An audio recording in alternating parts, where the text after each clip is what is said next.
Hi folks, welcome to the Prepared Homestead. This is Travis. Thank you all for stopping by to watch. I have something to say that I don't really enjoy saying. I've struggled over the last day or two of saying this, and it's probably not as big as I'm making it sound. But this weekend is our local meeting, scheduled December the 12th. It's this Sunday, and I greatly apologize, but I have to cancel it.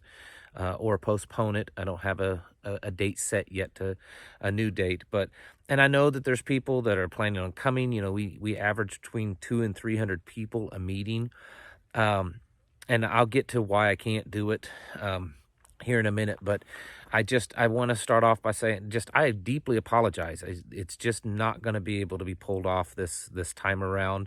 And I hope it's not too late of notice. If there are people, because usually every meeting there's people that drive in from out of state, if you're still planning on it, if there's some way, maybe I could set up a more private meeting.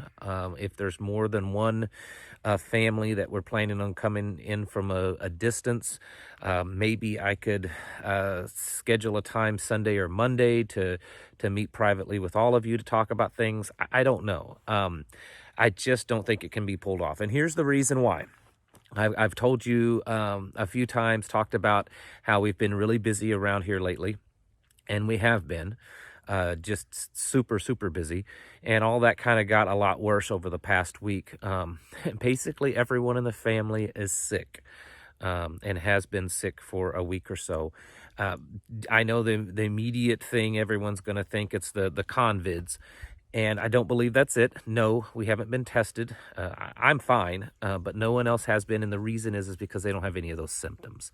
We're pretty confident that it's a intestinal stomach virus or something like that, because everyone, there's no upper respiratory breathing problems, chest, nasal, anything like that. It's all intestinal stomach stuff with the fever. And it's hit everyone kind of hard. It started off with the little kids. They may have picked it up somewhere, I guess. And it's just moved its way through. My mother, who's moved in with us, she has it. I think she's on the backside of it. She had it pretty bad for 2 or 3 days, and she has no fever anymore or anything. But having, not to be too much information, but being in the bathroom with some type of stomach virus for 3 days makes you pretty weak afterwards. And now my wife has it. And we have to put so much into these meetings, the amount of cooking that we do. It takes us 2 to 3 days to do the grocery shopping and the preparing and the cooking and everything that leads up to the meeting. There's just no way, I can't imagine any way that we could pull this off. And that's assuming that I don't get sick. I could be sick by the time the meeting happens on Sunday. And I certainly wouldn't want to expose anyone else and pass this around. I have no idea where we picked it up.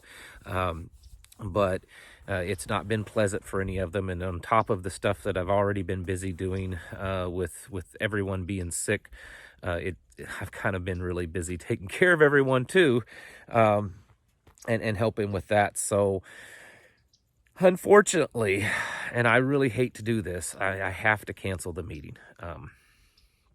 I know it, and it's important. Every meeting that we have, I haven't talked about these in a while, and if you're new to the channel, we have monthly meetings here. The monthly meeting, let me just clarify for any of you that's never come. Maybe you don't come because you live too far away. They're not a meetup to meet me, okay? This isn't about me. I'm just a regular, normal guy. I'm nothing special. I'm not a celebrity. I'm not anything like that. And so the meetings aren't a meetup for me. They're a meeting for people to network, to get to know each other, to find out where there's people around them living, because the majority of the people that come to these meetings live here in the Ozarks. But there are people that come from out of state or just out of the area because they're trying to replicate the same thing there. We do usually have a 2, maybe sometimes 3 people speak on a particular subject around prepping and homesteading, whether it's myself or others. But the big thing is just everyone just gets a lot of time to talk and get to know each other, and and network, and we really try to encourage that. Um, and the more that we're doing this, I'm realizing how important these meetings are for people, because people, I see the benefit. I mean, because of these meetings, we've been able to, plan work days at people's places and do things to kind of help each other out. But then I find out that people are doing this on their own outside of my direction or coordination or anything, that people are helping each other out. They're getting to know each other at the meetings, and they're helping with various different projects on each other's place. There's been some MAGs, which are mutual assistance groups, formed because of this. That's not what this is about specifically, this group, because it's too big. Mutual assistance groups are small. 2, 3 to maybe 5, 6 families, but we facilitate the place to meet each other for that. And some of those have formed. People have found out, hey, there's three of us that all live within a few mile radius of each other, that kind of stuff. There's been men's groups formed, men's Bible study groups. There's been other types of groups kind of spin out of this. There's a group meeting up in St. Louis, Missouri area that's becoming pretty successful. There's a few other groups that we've kind of helped encourage along, and so there's a lot of good that's coming out of these meetings. And so it really. It took a lot to get me to this. I didn't just immediately say, okay, well, let's just cancel the meeting. I've been hoping that this little stomach bug would pass through the family a little faster than it has, and then we would be okay, and the meeting could go on as planned.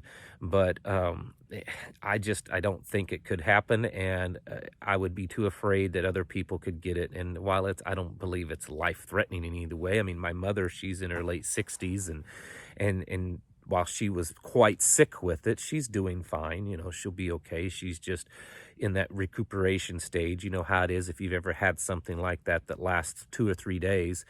You're pretty weak, not being able to eat a whole lot for 2 or 3 days, spending all that time in the bathroom. So that's where she's at right now, just getting over it. I just wouldn't want to put anyone through that. And so I'm sorry. If some of you were really planning on it for whatever reason, you're welcome to contact me. And maybe we can work something out if you had a specific need that you were trying to come to the meeting for.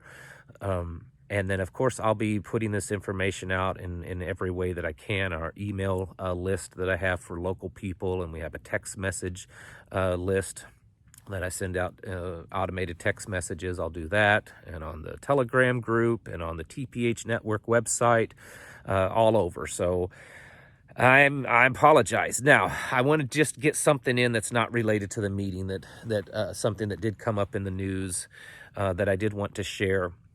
And it's about the thing, okay?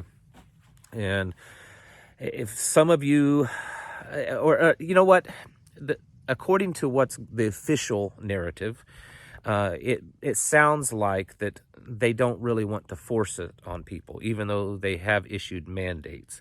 But I believe that they do want to force it. I believe that they want America to get to the place where it's like Australia, where it's like what we're seeing in Germany, France, other places. And if you're not familiar with what's going on in those countries, please do some research. There are videos coming out of Germany that I'm telling you, they look almost the same kind of stuff as old historical film that we've seen in Germany during the rise of the Nazis in Germany.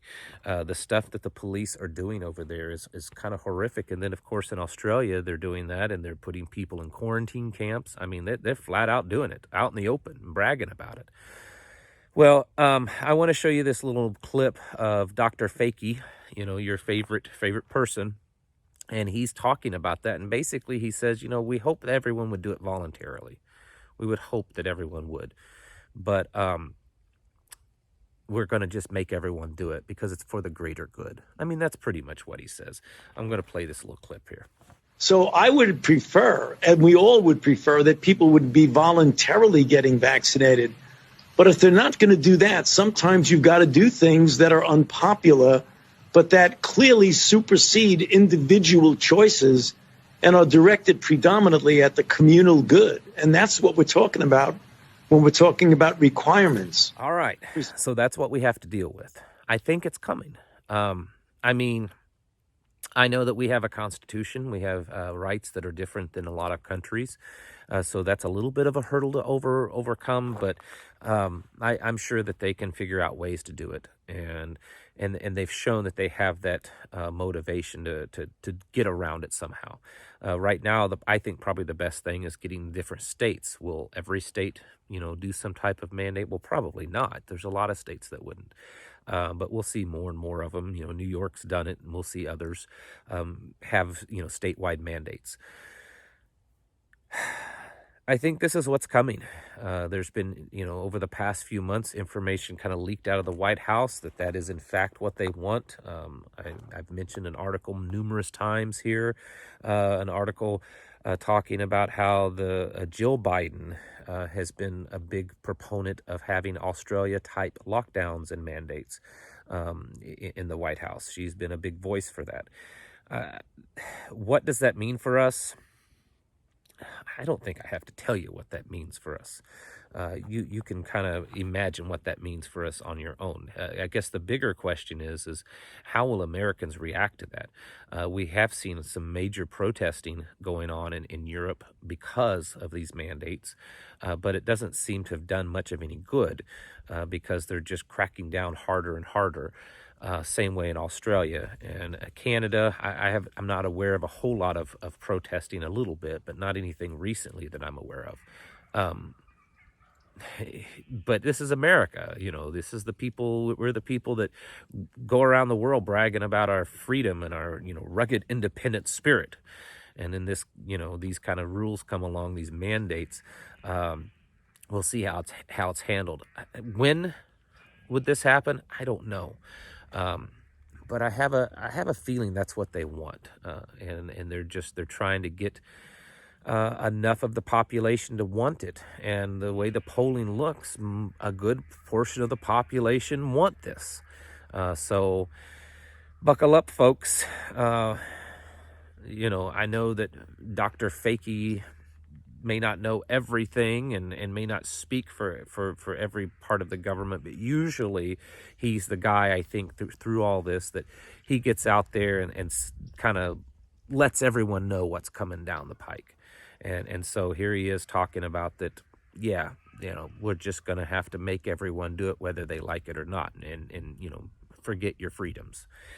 All right, folks, again, I apologize for the cancellation of the meeting. It saddens me because as much work as we put into the meeting, it's always a good day for us. I enjoy it. I enjoy getting to talk with so many people and a lot of the behind-the-scenes planning, and it's a good day. And for those of you that were, like I said, were really planning on it, maybe you're driving, whatever it is, and it's very, very important to you, talk to me, and maybe I can, figure something else out. All right, thank you all for watching. Keep us in your prayers, and I'll catch you in the next video.